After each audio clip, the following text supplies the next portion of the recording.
17ª etapa do Campeonato Mundial de Fórmula 1, essa vez foi em Azerbaijão, Baku, e que corrida, hein?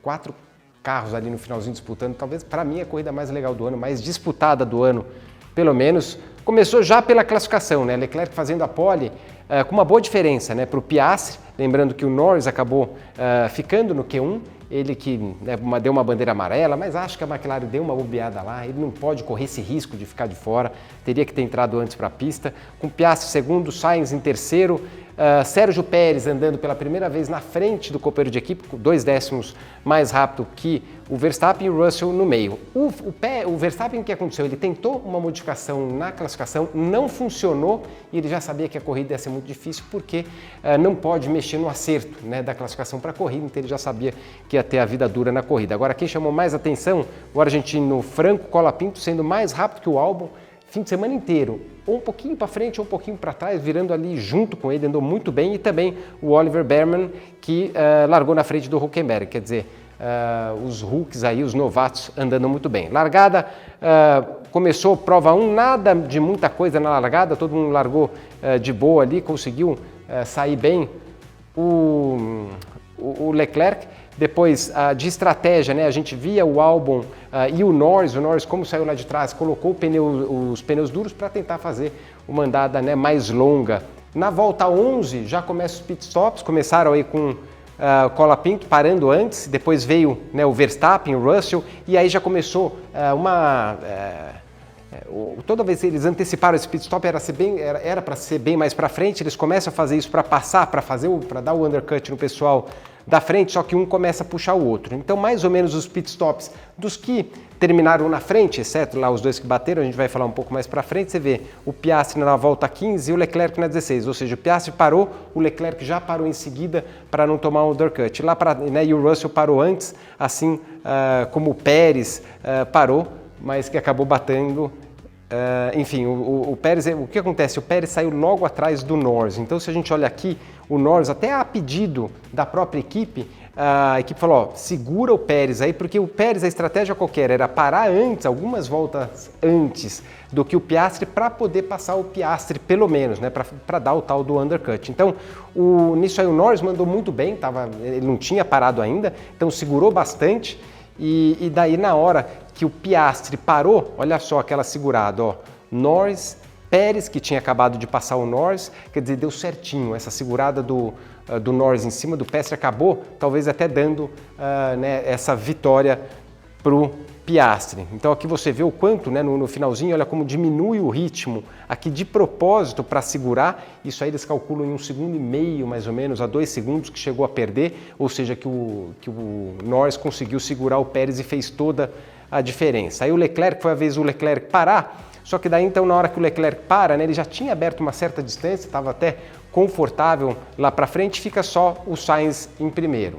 Na volta 18, o Carlos Sainz, né, resolve parar e aí saindo, né, tinha o Albon que não tinha parado, então você tem Leclerc, Piastri, Albon em terceiro, com Pérez em quarto, e aí vem o pulo do gato, né, mandou muito bem o Piastri, o Leclerc não conseguiu aquecer rápido, alguns falam, né, pós-corrida que ele aqueceu devagar os pneus para que pudesse durar mais, outros disseram que ele não estava bem com esse pneu, foi o que ele falou depois da corrida, com o pneu duro o carro não se sentia muito bem, e o Piastri pegou ele de surpresa, né? No final da reta ele mergulhou para dentro, pegou de surpresa, depois da corrida o Leclerc ainda falou que ele deu uma bobeada, que ele tinha que ter fechado a porta, só que ao mesmo tempo tudo dava a entender que ele ia conseguir passar facilmente, né? Que realmente a Ferrari estava no ritmo mais rápido, né? Do outro lado, você vê que o Norris atrás, o Verstappen querendo buscar o Norris, vamos lembrar, o Norris com pneu velho e o Verstappen tinha acabado, né, de fazer a troca, e mesmo assim o Verstappen não conseguia fazer ultrapassagem, né? Quer dizer, estava muito para trás. Por outro lado, o Hamilton, que a gente não falou na classificação no começo, mas ele largou de box, resolveu trocar as unidades de potência lá, o motor, né, numa pista que ultrapassava, ele conseguiu algumas posições no começo da prova, mas depois a equipe já pede para ele diminuir, tirar a temperatura dos pneus, que eles falam a parte externa lá, ou seja, não estava num bom dia o Hamilton também. e você vê que a distância, né, entre Norris e Verstappen se mantém dos dois de pneu duro, e essa diferença aqui que é interessante a gente ver. O Sainz estava 9 segundos do Pérez, né, e os 3 primeiros praticamente grudados ali. Aí que você vê que se o Leclerc realmente tivesse conseguido manter ali o Piastri para trás, ele ia embora, né? Você vê pelo resultado o que o Sainz começa a fazer agora. A diferença começa a cair, aqui já começa a demonstrar, né, o Leclerc fritando o pneu, queimando o pneu ali, é uma coisa que você normalmente não, a equipe não gosta que faça, né? Que você começa a mandar a temperatura dos pneus lá para cima.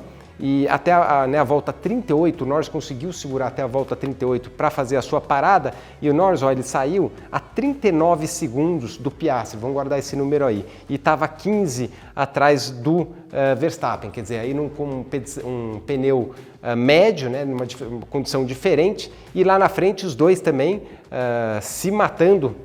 Começou também o Piastri a fritar pneu, né, os dois começando a desgastar, acabaram acelerando os dois muito mais do que deveriam, ou seja, levando a temperatura dos pneus e fazendo com que, né, mais para frente os dois caíssem de rendimento. Interessante falar que naquele momento que o Piastri, né, na volta que ele acabou passando o Leclerc, o engenheiro falou na mesma volta, ela falou, ó, segura, vamos lembrar que no primeiro stint você acelerou demais, queimou o pneu, né, ou seja, destruíram os pneus e aí acabou perdendo o terreno, não vamos fazer a mesma coisa agora.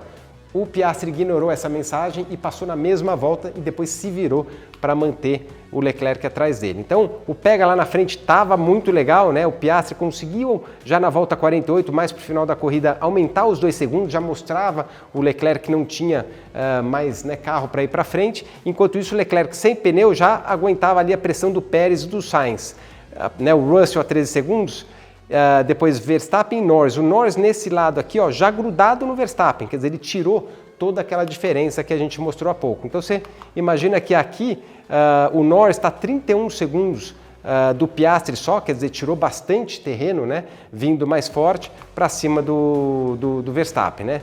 Volta 50, mais esperada, né, o Pérez tenta dar um mergulho para cima do Leclerc por fora, fazendo ultrapassagem, né, o Leclerc não dá mole, força ele, nisso perde terreno o Leclerc, abre, né, a passagem ali para o Sainz, que vinha até então na 4ª colocação. Momento, né, imagem escura aqui, mas o Sainz deu uma bobeada nessa hora que ele deveria ter entrado atrás do Leclerc e seguido a vida, né? Mas ele quis dar né, forçar pelo lado de fora, nisso ficou pelo lado de fora, perdeu um pouco de terreno e chegou o Pérez para tentar a ultrapassagem. Daí, então vamos falar desse acidente, né? Você vê como o Pérez está aqui em cima da linha branca aqui, e vamos pegar essa linha branca de referência para cima do Sainz. O Sainz ele olha no espelhinho, começa a trazer o carro para a esquerda, que foi o que ele fez nas voltas anteriores, não necessariamente foi para jogar muito o carro para cima do Pérez, só que o Pérez decide não mexer o carro, né? Se a gente pega essa linha branca aqui,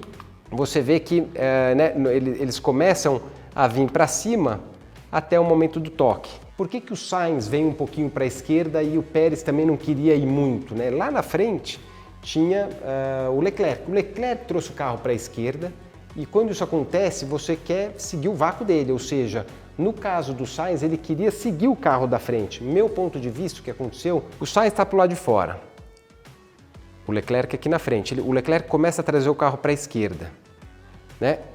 O Pérez, pelo lado esquerdo, os dois estavam atrás do vácuo do Leclerc lá na frente. Então é normal, o Sainz estava aqui, ele vê o carro da frente, ele começa a tirar para a esquerda, viu que o Pérez estava do lado, mas você vê que está um pouquinho, você vai indo devagarinho, é normal esse piloto jogar um pouco para a esquerda. Só que lembrando, esse piloto que está na esquerda, ele não é obrigado a tirar o pé. E o que aconteceu? Quem poderia ter realmente evitado essa batida do ponto de vista de facilidade de tirar o pé? Foi o Pérez, porque o Pérez estava vendo aqui, era fácil, ele viu, só que ele não é obrigado. Pelo regulamento, ele não precisa tirar o carro, ele pode simplesmente se manter lá, o Sainz não pode avançar. A próxima curva era para a esquerda, ele ia frear no lugar dele. Então, assim, os dois tinham razão. O Pérez poderia ter evitado, o Sainz poderia também não ter jogado o carro para cima dele. Então, acho que a atitude no final foi certa de não dar nada para ninguém. Não acredito, os dois, lembrando que os dois são amigos, não teve aquela rixa de um querer intimidar o outro, os dois estavam atrás do vácuo e eles tocaram sem perceber, a hora que tocou, bateu. tanto que pegou os dois né, na surpresa. Então acho que realmente foi um incidente de corrida, uma infelicidade do jeito que acabou encostando também o carro.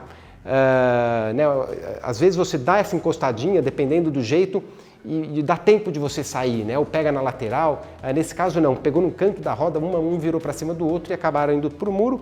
Quem gostou da brincadeira né, foi o Piastri, que estava tranquilamente lá na frente, o Leclerc não foi mais atacado, e quem se deu mal no final foi até o Verstappen. O Verstappen ele acabou parando no box naquela volta lá para tentar fazer a volta mais rápido, já que não tinha, né, o Alonso estava muito longe dele, e tentar tirar esse ponto do Norris. Não deu certo, porque veio a bandeira amarela. Então, quer dizer, um fim de semana que poderia ser maravilhoso para o Norris se não tivesse tido problema na classificação, mas que eu acho que quem saiu bem daqui foi o Verstappen, porque com tudo de ruim que aconteceu, né, no fim de semana, né, pior dele aí, ele perdeu só 3 pontos praticamente aí para o Lando Norris. Agora, o Piastri mandou muito bem, e aqui é um gráfico interessante, né, que a gente vê que antes da parada, como o Leclerc era rápido, né, já estava abrindo, depois que sai do pit foi quando ele perdeu com o pneu, com pneu duro, só que ó, o que chama atenção, olha a Ferrari aqui do Sainz, né, olha o quanto que ele vai ganhando de terreno.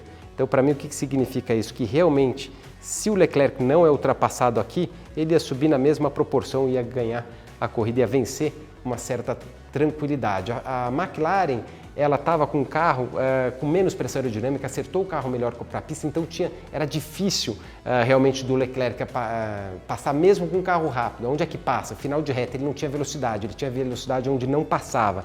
Isso acabou dificultando demais a vida do Leclerc. Então, a corrida do jeito que acabou, né, com Piastri, Leclerc, Russell, acabou ganhando de surpresa o pódio ali na sorte, o Norris também em quarto, com o Verstappen em quinto, o Alonso sobrevivente, né, do resto, melhores do resto ali, realmente das equipes piores, e a surpresa continuou com Franco Colapinto, que chegou ali grudado no Alex Albon, lembrando que eles estavam com estratégias diferentes também de pneus.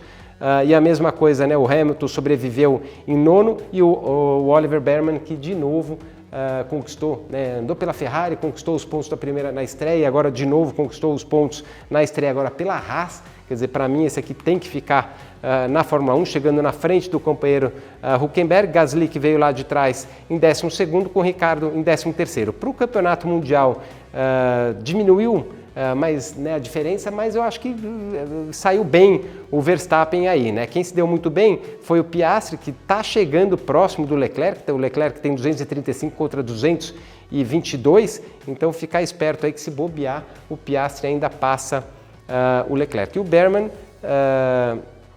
já pontuando nas duas equipes aqui, ó, fez os 7 pontos aqui, agora 10 pontos lá, chegou em 10º, fez mais 1 ponto aqui, e está em 16º no campeonato.